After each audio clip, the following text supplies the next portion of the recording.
Bhagalpur railway station से बरारी घाट तक railway line की दूरी कहते हैं कि 6.5 किलोमीटर थी, लेकिन 1989 के दंगों से पहले ही ये परिचालन बंद हो गया।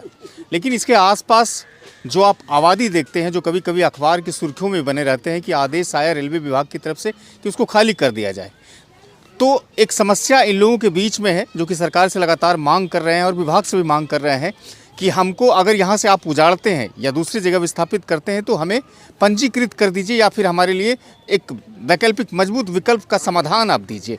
तो आज इसी मुद्दे पर झुग्गी झोपड़ी संघर्ष समिति की तरफ से एक बैठक आयोजित किए थे, जो कि संचालनकर्ता या फिर कह लेते हैं कि संगठनकर्ता उदय जी हैं, सामाजिक कार्यकर्ता हैं भागलपुर शहर में। इनके चेहरे को सभी लोग जानते हैं। बैठकें क्या हुई और आप देख रहे हैं कि चारों तरफ से जो है कि ये लोग बैठे हुए हैं, किस तरह की चर्चा हुई बैठक में? ये जो बैठक अभी हो रही है, अभी हाल के दिनों में रेलवे ने आकर के एक तरह से धमकी दी है कि आप लोग जल्दी से खाली कीजिए, और 1 नंबर गुमटी और 2 नंबर गुमटी को तो खाली करा दिया गया है। अब ये बारी 3 नंबर 4 नंबर से होते हुए ये धोबिया कोठी तक जाने की बात है। तो सभी लोग सहमे हुए हैं, जाड़े का समय है और कहा जा रहा है कि आप खाली कीजिए। तो झुग्गी झोपड़ी में ये जो बसे हुए लोग हैं, तो हम लोग ये कहते हैं कि आपकी ज़मीन हम छोड़ने के लिए तैयार हैं, आप हमको रहने का कहीं इंतज़ाम कर दीजिए। कितनी आबादी है? करीब 550 घर है, तो 550 घर में कम से कम 5 से गुना कर दीजिए तो आबादी जो है 2500 के करीब ये रेलवे की ज़मीन पे ही आसपास बसी हुई है? ये रेलवे की ज़मीन पर है और इसके अलावा मायागंज में मेडिकल की ज़मीन पर भी बसे हुए लोग हैं। तो सबके लिए नोटिस? सबके लिए है, और सब झुग्गी झोपड़ी संघर्ष समिति सबकी लड़ाई लड़ रही है। और लंबे अरसे से हम लोग ये मांग कर रहे हैं कि इन लोगों को बसाइए। अब देखिए, हम लोग दावा कर रहे हैं कि हम फास्ट ग्रोइंग इकोनॉमी हैं और यहाँ बेघर लोग इतने हैं। हम चांद पर जाने का दावा कर रहे हैं और कभी कर रहे हैं, पर हालात ऐसे हैं। हाँ, और जो है एक भव्य जो है राम मंदिर बना रहे हैं, कह रहे हैं कि ये हम ईश्वर को रहने के लिए जगह दे रहे हैं, और जो धरती पर का जो ईश्वर है, आदमी है, उसको रहने के लिए जगह नहीं है। तो ये देखिए कि कितना बड़ा विरोधाभास है। तो हम लोग यही कह रहे हैं कि ये जो लोग हैं इनको बसाइए। केंद्र सरकार ने भी कुछ दिन पहले कहा था कि 2022 तक सभी को पक्का घर बना करके देंगे, तो 22 में तो वो नहीं कर सके, फिर उन्होंने टाइम लाइन को बढ़ाया। बिहार सरकार ने भी जो अभी सामाजिक आर्थिक सर्वेक्षण कराया है, उसमें भी कहा है कि हम लोग घर सबको देंगे। तो हम लोगों का इतना ही कहना है कि कोई घपलाबाजी नहीं हो, जो लिस्ट है उसमें हेरा फेरी नहीं हो। जानते हैं कि ये सब होता है, निचले स्तर के कर्मचारी करते हैं।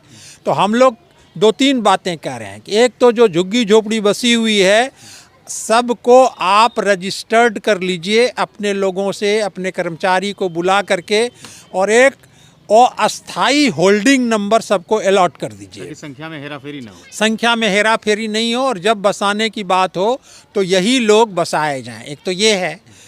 कुछ लोगों को कहा जा रहा है कि हम बसाने के लिए पर्चा दे रहे हैं। अब ये कौन लोग हैं, कहाँ से आए हैं? तो ये पब्लिक डोमेन में नहीं है? ये नहीं है, किसी को पता नहीं है, और उस लिस्ट को जारी नहीं किया गया है। हम लोग कहते हैं कि उस लिस्ट को आप जारी कीजिए।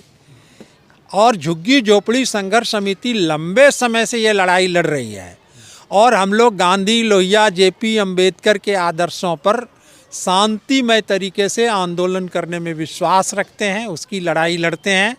और हम लोग कहते हैं कि हमला चाहे जैसा होगा, हाथ हमारा नहीं उठेगा। अच्छा, तो क्या इन लोगों को जो अब जगह देख रहे हैं वो शहरी क्षेत्र में या फिर ग्रामीण क्षेत्र में भी शिफ्ट करवा सकते हैं? देखिए, इससे पहले जो यहाँ पर आप देखते होंगे कि दाऊद बाट के पास एक जगह है, तो उसको भी दाऊद बाट ही कहते हैं, झुग्गी झोपड़ी। तो पहले वो लाजपत पार्क में बसे हुए लोग थे, तो लाजपत पार्क से उठा करके उनको जा करके वहाँ बसाया गया है। तो वो तो शहर में ही है, वो वैसे वो नगर निगम की ज़मीन है, लेकिन अभी तक उनको भी पर्चा नहीं मिला है।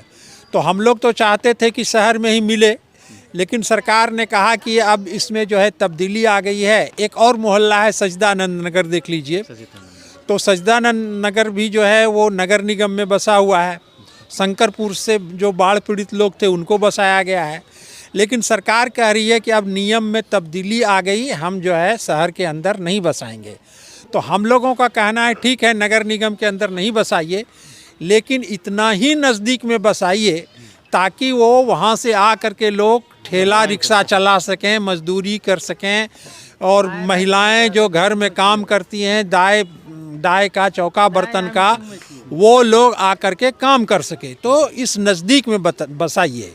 बगल में जो जगदीशपुर है, सबौर है, गोराडी है, तो ये जो पूरा पेरीफेरी है शहर के नज़दीक में, जहाँ से आना जाना हो सके, उनको बसाइए। तो अभी तक कोई ठोस पहल विभाग की तरफ से नहीं किया गया? अभी तक केवल टरकाने का काम हो रहा है, ठोस पहल नहीं होता है। बीच बीच में कभी कह दिया जाता है कि अरे लिस्ट निकल गया, इतने घर को बसा रहे हैं। अब वो कौन लोग हैं, कहाँ के लोग हैं, ये ठीक से पता नहीं चलता है। तो हम लोग तो बात कर रहे हैं झुग्गी झोपड़ी की लंबे समय से, और स्थानीय प्रशासन को भी पता है कि झुग्गी झोपड़ी की लड़ाई कौन लड़ रहा है, कौन लोग हैं, उनसे बातचीत करें, उनको लिस्ट सौंपें। तो बीच में जो कहते हैं कि कुछ जो दलाल टाइप के लोग हैं लेन देन करके, वो सब काम करते हैं।